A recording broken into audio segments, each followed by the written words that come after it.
Welcome to my channel guys. আজকের একটা মাছের ডিমের ইউনিক রেসিপি বানাবো, যার জন্য প্রথমেই জল গরম করে তার মধ্যে হলুদ গুঁড়ো এবং লবণ মিশিয়ে দিতে হবে। লবণটাকে ভালো করে মিশিয়ে দিয়ে এই জলটাকে আমরা ভালো করে ফুটতে দেব। জলটা খুব ভালোভাবে ফুটে যাওয়ার পরে এর মধ্যে মাছের ডিমটাকে অ্যাড করতে হবে, আগে থেকে ধুয়ে পরিষ্কার করে রাখা। আমি এখানে কাতলা মাছের ডিম ব্যবহার করছি, আপনারা চাইলে রুই মাছের ডিমও ব্যবহার করতে পারেন। তো এটাকে আমি দিয়ে দিলাম, একটু ছড়িয়ে দিলাম যাতে চারিদিক ভালোভাবে সেদ্ধ হয়। এটা সেদ্ধ হতে প্রায় 5 থেকে 10 মিনিট সময় লাগবে। তো এই রেসিপিটা খুবই মজার একটা রেসিপি। মাছের ডিমের বড়া তো আমরা খেয়েই থাকি, এটা একটি ইউনিক রেসিপি, ট্রাই করে দেখবেন, নিশ্চয়ই ভালো লাগবে। তো এটা সেদ্ধ হয়ে যাওয়ার পর এটা জল ছড়িয়ে হাত দিয়ে একটু ক্রাশ করে রাখতে হবে। তো কড়াইয়ে তারপর আমি তেল দিয়ে দিলাম গরম হতে। তেলটা গরম হওয়ার পরে আমি এর মধ্যে কুচনো পেঁয়াজ এবং কাঁচা লঙ্কা দিয়ে দিলাম, যেটা আমি একসঙ্গেই রেখেছিলাম। কুচনো পেঁয়াজ কাঁচা লঙ্কা দিয়ে এটাকে গোল্ডেন ব্রাউন করে ভেজে নিতে হবে। এটা ভাজা হতে বেশিক্ষণ টাইম লাগবে না, একদম কালচে করে দেওয়া যাবে না এটাকে। এটা হয়ে গেলে পেঁয়াজ আর কাঁচা লঙ্কাটা ভাজা হয়ে গেলে আমরা এর মধ্যে অ্যাড করে দেবো টমেটো কুচি। টমেটো কুচিটাকে দিয়েও খুব ভালো করে ভেজে নেব। এর মধ্যে টমেটো দিলে একটা হালকা খুব সুন্দর একটা ফ্রেগরেন্স আর স্বাদ আসে। টমেটোটা ভাজা হালকা হয়ে গেলে একটু ফাঁকা করে দিলাম, তার মাঝখানে আমি কালো জিরে দিলাম। কালো জিরে দিয়েও আমি পুরোটাকে একটু ভালো করে ভেজে নেব। এরপর আমরা এর মধ্যে নুন অ্যাড করে দেব।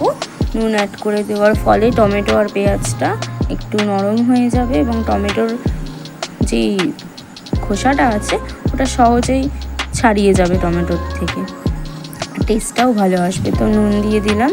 এরপর আমি এর মধ্যে আদা আর রসুন গ্রেট করে রেখেছিলাম আগে থেকে, সেটাই মিশিয়ে দিলাম। এই আদা রসুন গ্রেট করে দিলে না এই রেসিপিটা খুবই সুন্দর টেস্ট আর খুবই সুন্দর একটা স্মেল আসে।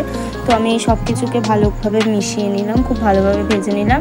আর আমি খুন্তি দিয়ে টমেটোগুলোকে একটু ক্রাশ করে দিলাম, যাতে টমেটোগুলো পুরো মিশে যায় এবং ভালো লাগে খেতে। টমেটোগুলো গোটা গোটা থাকলে অতটাও ভালো লাগে না, এই রেসিপিটা একটু ক্রাশ হলে ভালো লাগে। তো এরপর সব কিছু ভাজা হয়ে যাওয়ার পর আমি আগে থেকে জল ঝরিয়ে ও হাত দিয়ে মেখে রাখা মাছের ডিমগুলো এর মধ্যে মিশিয়ে দিলাম। মাছের ডিমগুলো মিশিয়ে দেওয়ার পরে খুব ভালোভাবে এটা মিশিয়ে নিলাম মশলার সাথে। মিশিয়ে নেওয়ার পর এখন হয়তো ঝরঝরে নেই মাছের ডিমটা, কিন্তু যখন এটা হয়ে যাবে তখন এটা পুরো ঝরঝরে হয়ে যাবে।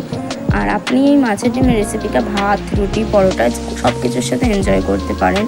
এরপর আমি এর মধ্যে হলুদ গুঁড়ো মিশিয়ে দিলাম। হলুদ গুঁড়ো দিয়ে আমি এটাকে আরেকটু ভালো করে ভেজে নেবো, যাতে হলুদ গুঁড়োটা পুরোটার সাথে মিশে যায়। হলুদ গুঁড়ো মিশিয়ে দেওয়ার পর আমি এর মধ্যে কাশ্মীরি লঙ্কার গুঁড়ো এবং গোলমরিচ গুঁড়ো অ্যাড করে দিলাম। এই দুটো দেওয়ার পরে আমি খুব ভালো করে মিশিয়ে নিলাম, আবারও ভেজে নিলাম। গোলমরিচ গুঁড়োটা দেওয়ার ফলে একটু হালকা ঝাল আসবে, কাঁচা লঙ্কা দিয়েছি যদিও। আপনারা আপনাদের স্বাদ মতো ঝাল দেবেন এবং নুনটাও আপনাদের স্বাদ মতো দেবেন। যেই ডিমের দলাগুলো একটু বড় বড় ছিল, খুন্তি দিয়ে আমি ওগুলোকেই ভেঙে দিচ্ছিলাম, যাতে সেগুলোর মধ্যেও মশলা ঢোকে। তো এটাকে ভালোভাবে মিশিয়ে নিলাম। মশলাগুলো খুব ভালোভাবে ঢুকেছে প্রতিটায়। দলাগুলো আমি এই জন্যই ভেঙে দিচ্ছিলাম, যাতে সব কিছুতে মশলাটা ঢুকে যায় এবং টেস্টটা ভালো আসে। দেখুন কত সুন্দর ঝুরঝুরে হয়ে গেছে মাছের ডিমটা। এরপর আমি এর মধ্যে কিছুটা পরিমাণ ধনেপাতা কুচি মিশিয়ে দেবো। ধনেপাতা কুচি মেশানোর ফলে এর টেস্ট এবং স্মেলটা খুবই সুন্দর হবে। ধনেপাতা কুচি আমি মিশিয়ে দিলাম।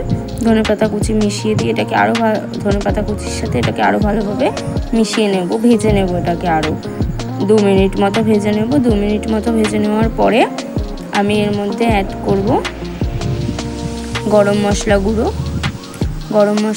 অ্যাড করে আমি আরও ভালোভাবে ভেজে নেব। ভেজে নিয়ে এটাকে 5 মিনিট মতো স্ট্যান্ডিং টাইমে রাখতে হবে, যাতে অবভিয়াসলি ফ্লেম বন্ধ করে দিয়েছিলাম আমি। ফ্লেম বন্ধ করে গরম মশলা গুঁড়ো অ্যাড করে এটাকে 5 মিনিট মতো স্ট্যান্ডিং টাইমে রাখতে হবে। তারপর এটা পরিবেশনের জন্য একদম তৈরি হয়ে যাবে।